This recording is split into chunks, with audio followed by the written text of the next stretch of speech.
Just in, folks. This is from Colin Rugg. Just in. Alex Jones reveals his top reporter, Jamie White, was murdered outside of his home in Austin, Texas last night.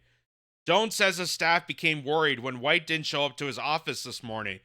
There's a lot of really cool people that have worked at INFOWARS over the years, and one of the most amazing people was Jamie White. Jamie was murdered last night outside of his home just a few miles away from our studios. We sent some people over in the morning, and he did not answer his phone because he's always here early, loves to work, loves to fight for tyranny, loves to promote freedom. So that's devastating. That's devastating. Regardless of how you feel about Alex Jones, I know people may like him or hate him. Regardless of how you feel, the open slaughter of a journalist in this regard, the murder of anybody is just tragic. And well, here's what Alex Jones had to say about it on his show here. The INFOWARS family of viewers and listeners into the world with some really horrible news. There are a lot of really cool people that have worked at INFOWARS over the years, and one of the most amazing people was Jamie White. You know him as a great reporter and researcher. He was up here last night working late during the Sunday show and after it. And we even have his last post on X where he responded to Elon Musk. Jamie was murdered last night outside of his home, just a few miles away from our studios. And we are the folks here breaking that news first because his family has been notified, and his good personal friends here that were very close to Jamie have talked to his folks and family. We sent some people over this morning when he didn't answer the phone because he's always here early, loves to work, loves to fight tyranny, loves to promote freedom. And when they got to the apartment complex, there was yellow tape everywhere and blood all over the parking lot. And we went and talked to the manager. They didn't know anything. Just like everybody else we see in the left, they just very laissez-faire. But our crew member saw a police officer and went and talked to them. And they made a phone call, and she had the details when she talked to him and knew Jamie. The police officer said, yes, he died at the hospital very soon after they got him there.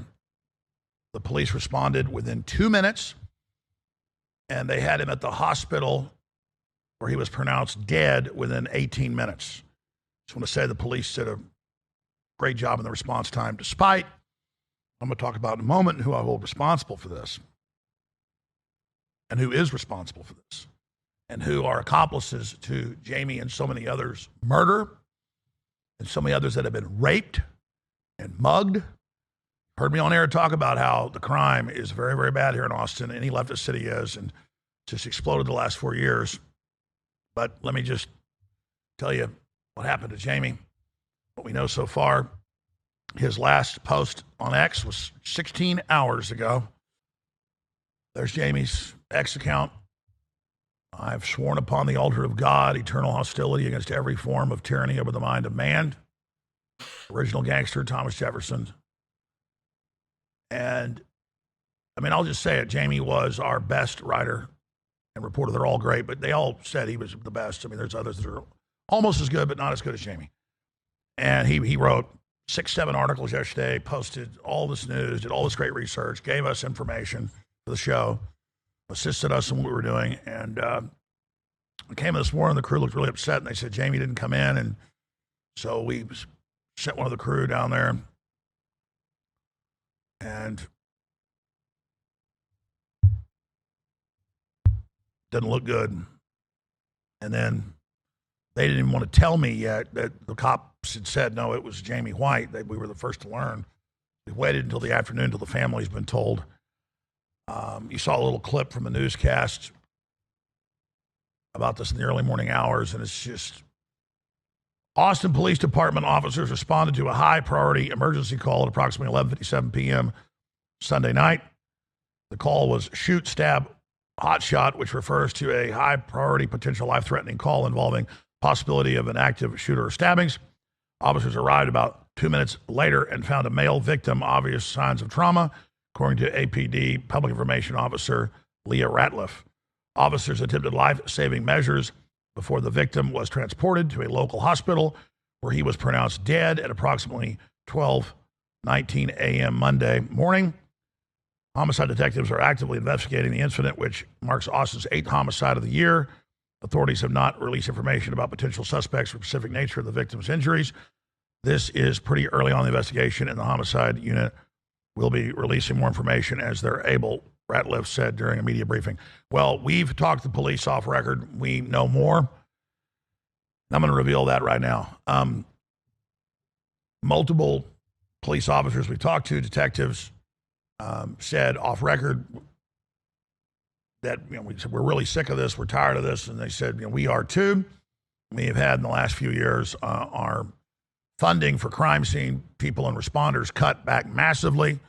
They made the biggest cuts in areas that deal with violent crime, as we know from the news, but this was them telling us, and that they will bust really hardened people with huge rap sheets committing serious crimes, robberies, armed robberies, and that the Austin DA, who, despite all the pressure and everything, is very proud of himself. Soros put him in on record, financed his run, does nothing. In fact, they just intensify it to the point the governors had to put the state police in to Austin just to try to deal with it. And then the state police really don't know anything but writing tickets, so they just write tickets. And I've been really talking about that being a very, very sad thing. That's tragic, ladies and gentlemen.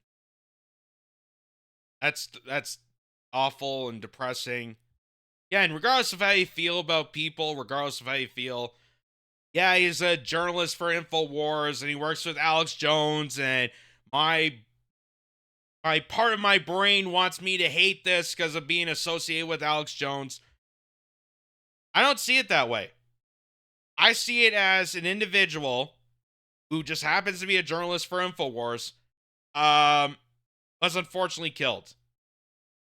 And it's really devastating, not only just because of the circumstances of just being a murder of an innocent person that should not have been involved in this, but also just puts more and more a stance and more paranoia on other journalists.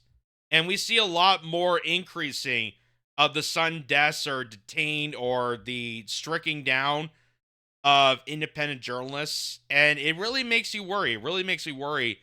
Even as a content creator myself, I don't have the levels of Alex Jones. I don't have the, popularity to be a target of something like that.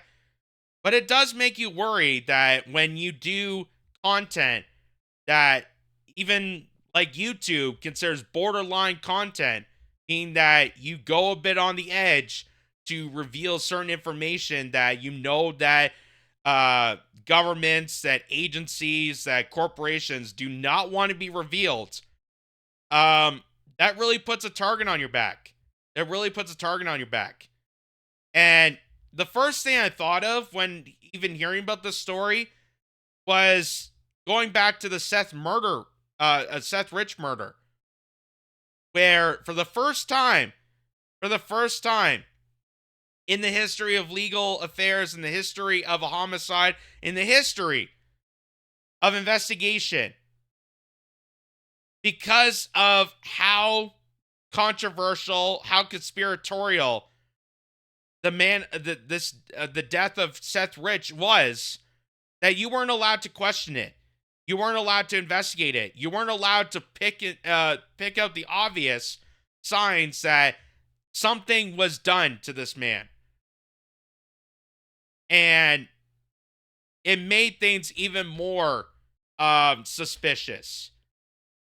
And it really makes you worry. It really makes you worry. I mean, look at what they were trying to do with Julian Assange. Luckily, he's free now, that he's not detained in the Ecuadorian prison, but they were trying to kill him. They were deliberately trying to kill him. All because he's a journalist. All because he revealed something that the establishment did not want to be revealed. And being in a market where you are now becoming the news, like as Elon Musk said, we are now the newsmakers. We are now the people presenting you information. That mainstream media is collapsing and people are turning to us. That is almost more petrifying and paranoia to the fact that if more and more people are watching us, if more and more people are watching podcasts, YouTubers, Rumble, reading things on Substack, that puts more pressure on our security because we don't have the luxury of being protected by a mega corporation. That we are individuals, we are out in the streets, we are gathering this information, we're presenting it to you, and the fact that the federal government and agencies and NGOs can do anything in their power to try to silence people, it really raises that question. It really raises the paranoia of what could potentially happen to someone like me.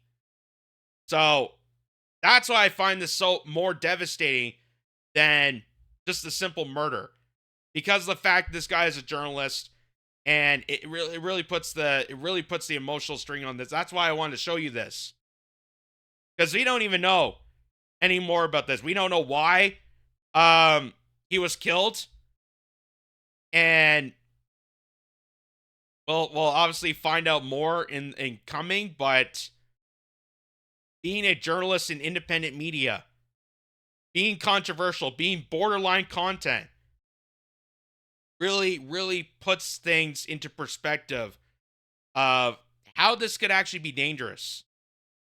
How this is a dangerous operation that just for me or anybody else, just for ordinary people to discuss vital information to people and bring you content and bring you documents and bring you articles that you will not see in mainstream context is actually more dangerous than people realize.